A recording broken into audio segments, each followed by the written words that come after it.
Hi, and welcome to the Ask Dr. Angela podcast with everyone's favorite OBGYN, Dr. Angela Jones. Have you ever been too embarrassed or shy to ask your own doctor about your, girl parts? Well, you've come to the right place to get straight answers. Feel free to ask Dr. Angela anything women's health related. Obstetrics and gynecology? She keeps it real. Pregnancy? She's been there, done that. Menopause? She'll get you through. Young or old, Dr. Angela's got you covered, girl. Now here's Dr. Angela.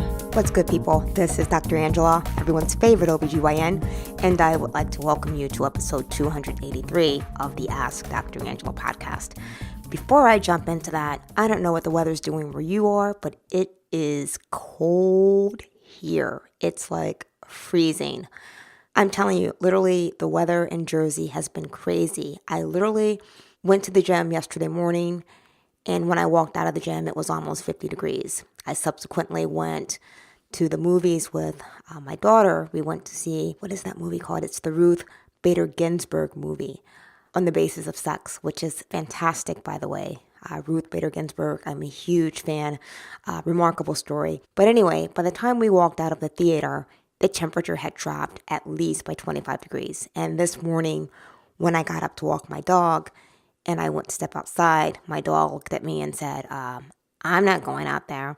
And I subsequently said to him, we're not going out just yet because I obviously need to put on some more layers because it was freezing. In other news, I think that I've told you all that I'm an avid foodie. And so I spend a lot of time in my kitchen, the mini and I. And our latest creation, I got a cookbook. I got Carla Hall's Soul Food Cookbook. And I love this cookbook because it's a really interesting take on soul food. But anyway, we undertook making this blackberry peach crumble pie, and it was amazing. It was a bit labor intensive. The ingredients I found to be quite eclectic, but between the fresh blackberries, the peaches, the ginger, the lemon zest, the lemon juice, and making the crust, it was delicious. The mini and I completely consumed this pie in like no time. It was a bit crazy, actually. Completely inhaled it. So I've had so much going on, between working as a full-time OBGYN, mom, and I'm working on finally getting my book out. This has been like a labor of love. It really should have been out, but I'm going to announce it and speak it into existence on every podcast. The release date is going to be, it's a Tuesday in April. I want to say April 9th is the release date. And so I'm really, really, really excited about this because it's just about damn time. I mean, it's literally been forever in the making, and it's my own fault. I mean, what do they say? The enemy of good is better, and the enemy of better is best. And I just strive for perfection in everything that I do. And I think that what it comes down for me is just that I've just got to release it. It's ready. It's been ready. As my good friend Hugh says, I'm going to get out of my own way and just release it into the universe. And I think that everyone, specifically you all, will really enjoy reading it. So I'm going to jump right into the topic of today's podcast, episode 283. I'm calling this Chlamydia, the call I hate to make. I have to tell you, I make a lot of phone calls as an OBGYN, but one of the phone calls that I absolutely hate doing is when you have to call someone and tell them that they have an STI. I mean, one of two things happen. Either people are completely, underwhelmed, and they're like, okay, cool, treat me, what do I need to do? Or people are extremely angry and they're placing blame, and they're like, oh my gosh, I can't believe I have chlamydia. How did I get this? I'm not sleeping with anyone else. I'm in a mutually monogamous relationship. And my comment when I hear this approach is always, I'm just the messenger. I don't connect the dots. I just give you the lab results. And certainly if you're saying to me that you are not sleeping with anyone else, but you're only sleeping with one other person, then perhaps the person that you're sleeping with is not in a mutually monogamous relationship with you. I don't draw those conclusions for people, but I let people come to their own conclusions. Anyway, chlamydia is a really common STI. That stands for sexually transmitted infection. And routinely, as an OBGYN, anyone that's sexually active, we screen for this annually through the age of 24. Why? Because through the age of 24, specifically women ages 15 to 24 is where we diagnose the most cases. And when I say that this is sexually transmitted, I mean that you can get this vaginally, orally, anally, any kind of sexual contact imaginable, quite frankly. And for my friends that are women sleeping with other women, you too can get chlamydia. Chlamydia can also be spread through genital touching. You don't necessarily have to have a guy come for chlamydia to spread. And you can also, as a mom giving birth to a baby, pass chlamydia onto a child via that mechanism, which is one of the reasons that it's really important if you have a pregnant mom to make sure that you do a test of cure on her as well as retest her during the course of a pregnancy. We will talk about those terms in a little bit more detail a little bit later on. So chlamydia, we just told you what it is. We told you how you get it, but what are the symptoms? I mean, the symptoms can really be anything from abnormal discharge, irregular bleeding, pain with urination. You might have fever, low back pain, lower abdominal pain. This triad is typically associated with something called pelvic inflammatory disease or PID. You might have pain during sex, or you might have weird discharge. Having said all of those things, you may not have any symptoms.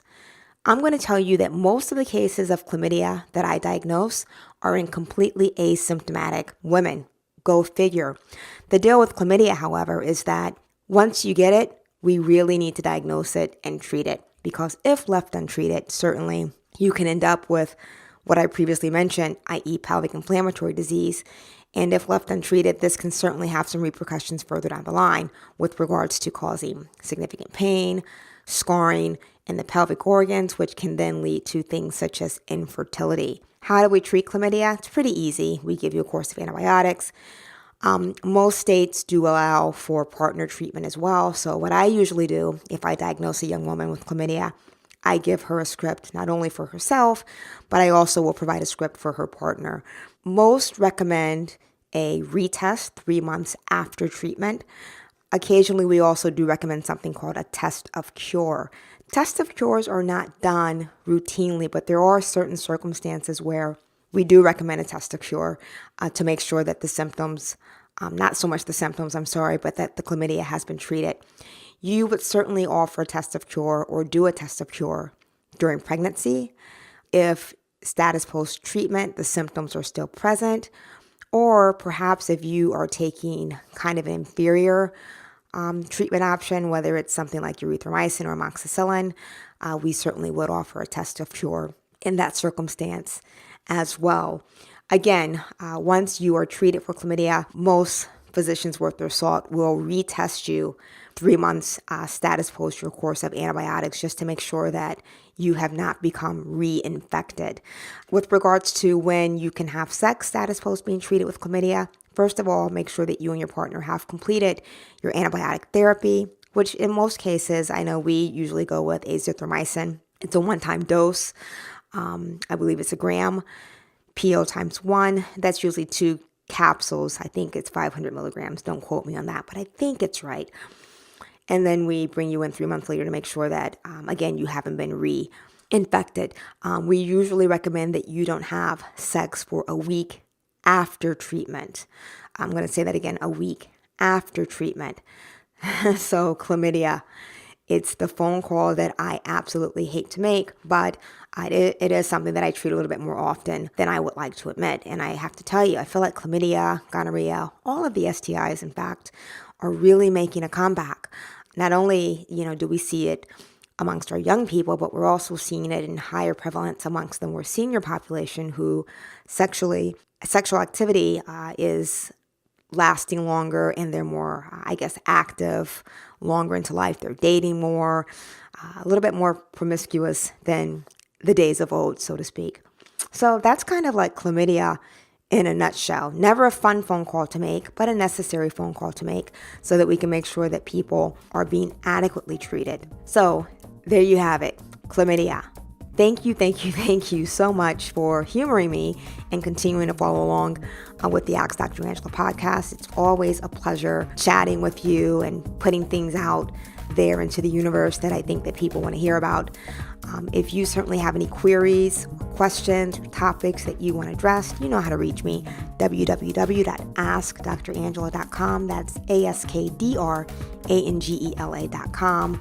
My social media outlets are all there. You can click, follow along. You can send me a direct message, a direct email. I do respond to all queries. It may take me a little longer to get to you because literally I receive queries from all over the world. In closing, I'm going to leave you with this saying from one of my favorite books, Congratulations, Graduate. I get a lot of inspirational quotes out of this book. I received this book, I do believe, when I graduated from high school, and I like this particular quote. It says, "First thing every morning before you arise, say out loud, 'I believe,' 3 times. I believe, I believe, I believe," because remember, no one else believes in you. You should. Thank you so much for tuning in to this episode of the Ask Dr. Angela podcast. Until next time, look better, feel better, be better. Can't wait to reconnect on episode 284. See you then. Thank you for listening to the Ask Dr. Angela podcast. For more information on women's health and the show notes for this episode, please visit Dr. Angela at www.askdrangela.com. While you're there, don't forget to leave your own message for Dr. Angela. See you soon! All of the information provided and discussed in this podcast is for educational and informational purposes only and should not take the place of consulting a physician. This podcast is not intended to diagnose, treat, or cure any disease or illness and does not and should not replace treatment from a medical professional.